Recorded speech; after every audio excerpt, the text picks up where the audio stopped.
Neeraj here, and welcome to Goal Setting for Your Best Year Yet.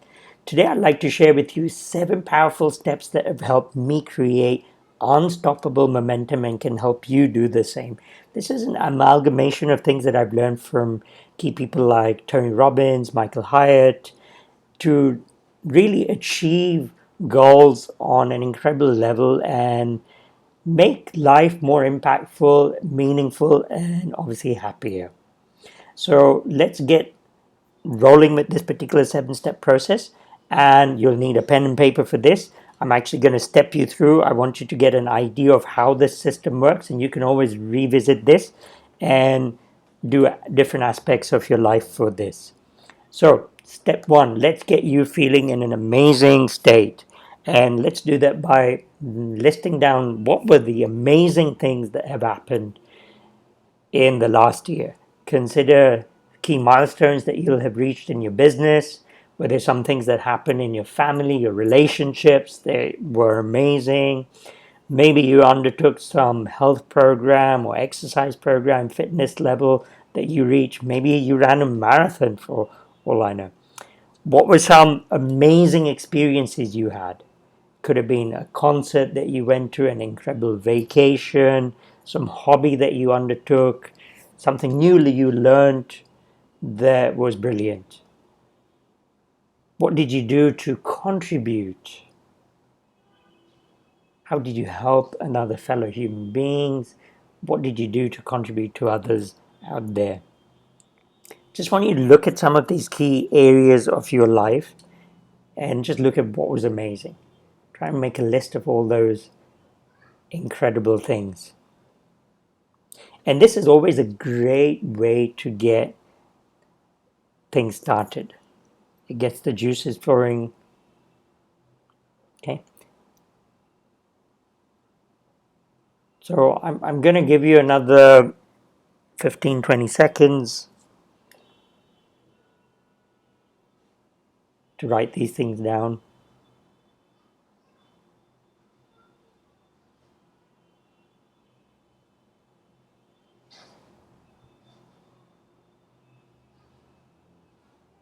Okay. And one bonus tip I'd like to just give you right now is that at the end of every day, at the end of every week, at the end of every month, just look back and think of some of the amazing things that have happened. And if you capture this in a journal, then it's much more easier, because I know we all get busy and life happens and we forget about some of the amazing things that are happening. So in this way, you can review all the great things that have happened. And once you've done that, I want you to look at your particular list and look at maybe 3 things that are really standing out for you as being amazing. And what I want you to do is I want you to kind of relive the experience for a moment, because we're going to do step 2, which is really to cultivate gratitude. An attitude of gratitude is really the foundation for happiness and success. This is a great way to get you thinking about the new year, by giving thanks for what has already happened. So I want you to really picture those things as if you were there, hear some of those things that were happening when these amazing things happened, feel those sensations, and then I want you to give thanks.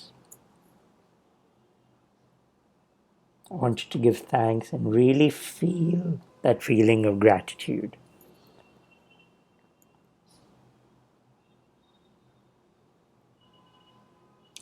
Because it's from this feeling of gratitude that you can really invite a lot more. It just raises your vibration and takes you to the next level, so that you can invite so many more positive things in your life. It's not by looking at what you don't currently have, but by appreciating what you already have. That's when you have the foundation for going to the next level. Okay. Now, there will be things that will have happened in the year that maybe you were not happy about. Could have been disappointments, regrets, or things that could have been missing.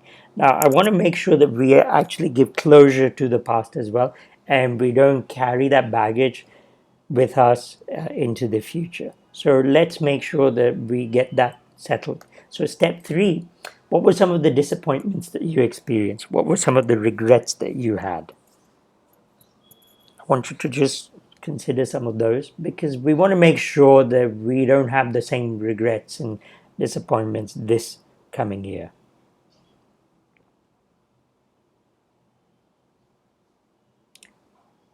What could have been a lot more better? What regret don't you want to experience in this coming year? Okay. Now, I don't want you to get wound up by this and beat yourself up. I just want you to acknowledge that, yeah, these disappointments or regrets did happen. And of course, if you're willing to learn and make sure it doesn't happen, therefore you can then move on. Okay. Step 4, what was missing from your life as you look back? What thing, if it had happened, would have added a lot more to your life? Did you miss out on time for yourself? Did you miss out on doing some fun things, some hobby of yours?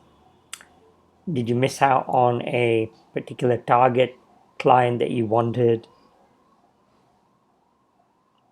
Did you miss out on spending time with family? Did you miss out maybe on taking care of your health?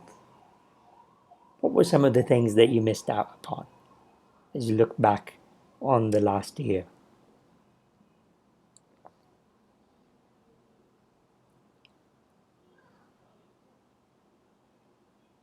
Okay, I'll give you another 10 seconds. And there's no right or wrong here. Just whatever comes to your mind first. Okay, that's probably the right answer. Okay, now let's go on to the next step. Pondering on these two particular things, the disappointments and what was missing, what were some of the major life lessons that you learned from last year? If you were to put these in a couple of sentences, what were some of the things that you have learned and you think, right, these are things that are going to help me? I'm not going to do these things again, or this is the revelation. Because it's when you have these moments of awareness that it can help you move on to the next level. So I want you just to ponder that. Was it something related to your business life? Something related to your health? Something related to your relationships?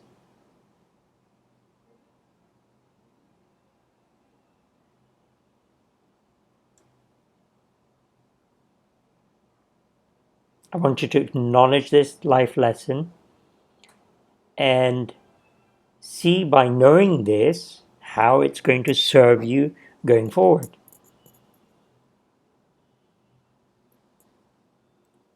Because when we know better, we do better.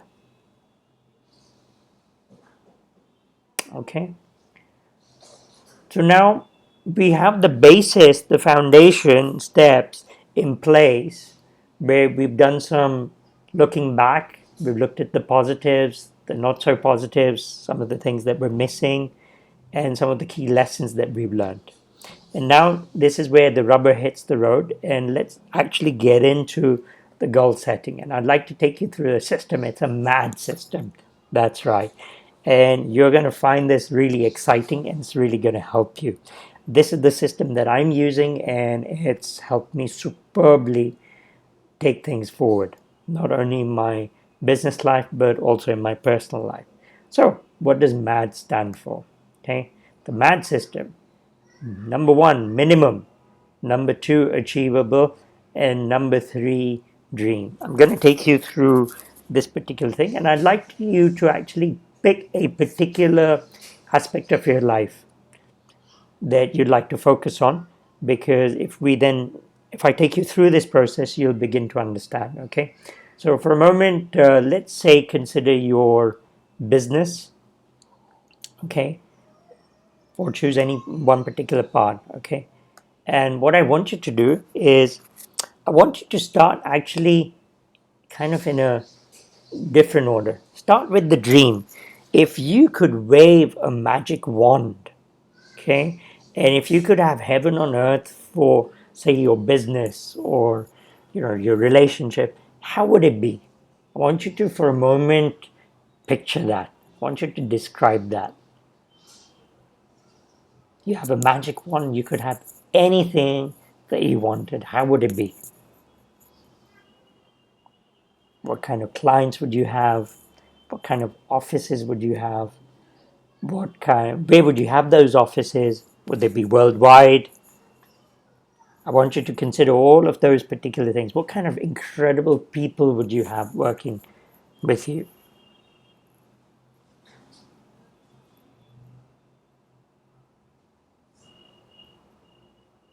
How would you be impacting the world? What sort of incredible profits and revenues would you be making?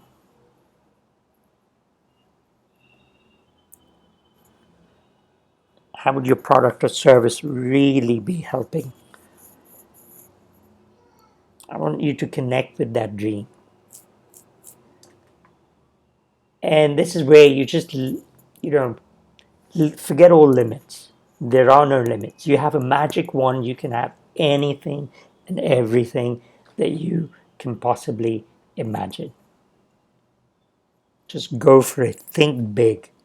Don't, while you're thinking, you may as well think big. Okay, I want you to write those particular things down. Just want you to ponder upon the things that you've written. Isn't that exciting? It should excite you, and it should kind of scare you as well. Like, wow, imagine if that was possible. What could happen?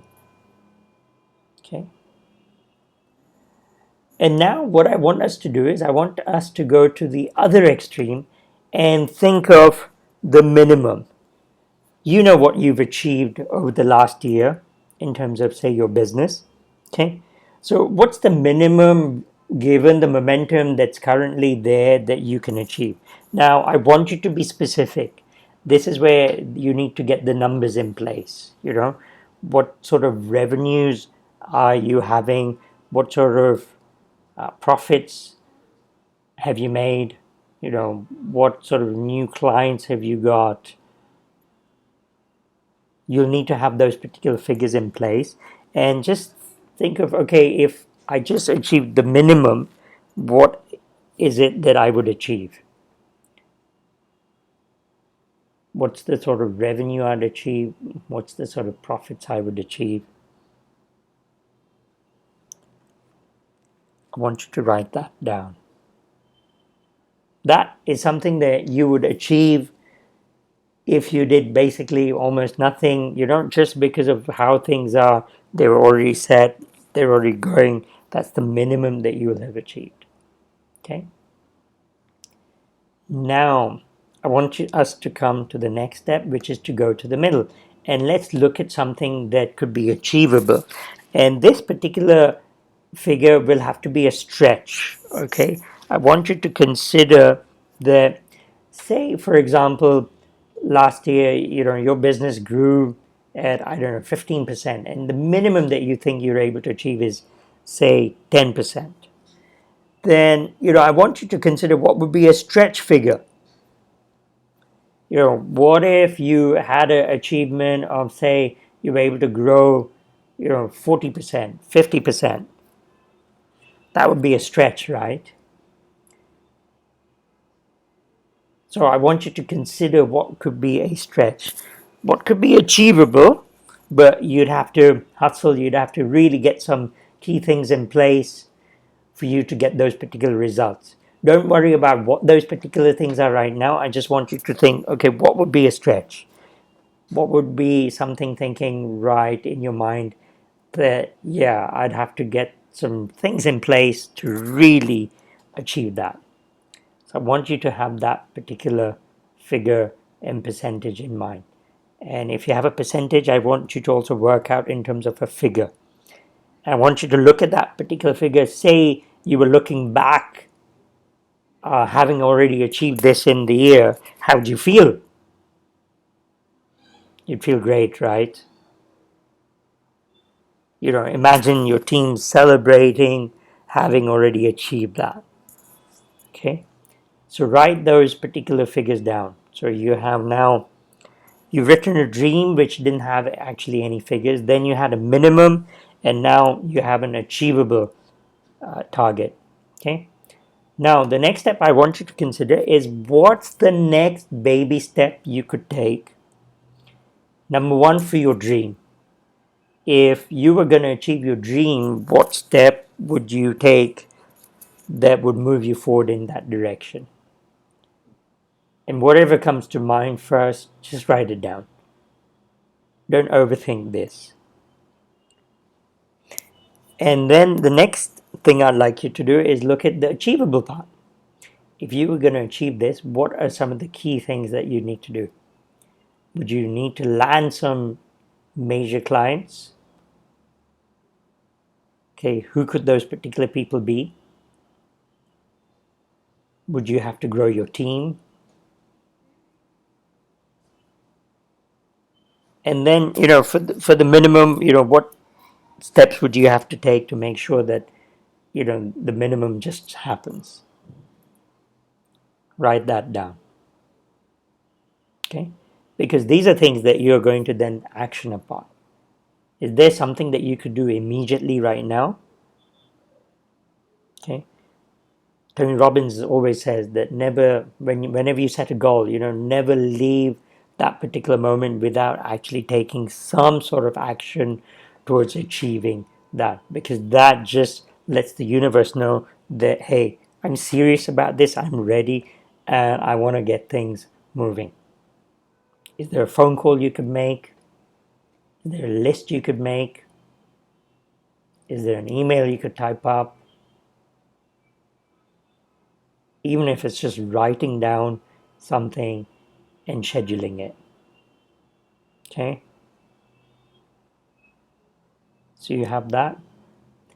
Now, one of the key things that helps you achieve and make sure that you're able to sustain this particular emotion is to write down your top 5 goals. One would be, say, for your business, another one could be for your family, another one could be for your health, something personal, whatever it is. But what I found is that if we have suddenly more than 5 really big goals, it becomes a lot more difficult. And you want to review these daily, weekly, and monthly. And you want to write these goals in a positive way, so as if you've already achieved these particular things. So if you're able to do that, then you'll find that it really helps sustain you and gets you motivated to create unstoppable momentum. And if you have some of those things about the dream, you always start with that, because that, if you're able to picture that, it really kind of gets you excited and inspired, and it inspires you to take action rather than being motivated, which is by some external force. Why not be inspired, where you're inspired from within? Okay, so with that, we have the 7 steps to creating unstoppable momentum for the next coming year. Number 1, what was amazing? Number 2, give gratitude to all those amazing things. Number 3, what were some of the regrets? We don't want to make sure we don't have those regrets this coming year. What was missing in the last year? We also want to make sure we schedule some of those things in. What major life lesson or lessons did you learn in the previous year? And then the MAD system, minimum, achievable, and dream. Start with the dream, then go to minimum, and then have the achievable. And always look to go for that achievable, but be in touch with your dream. And that's where you want to review, because you want to have these top 5 goals written and visible, as if you've achieved them, but visible somewhere, and you always review them on a daily, weekly, and monthly basis. But that's the 7 steps to creating unstoppable momentum. Have an incredible year ahead.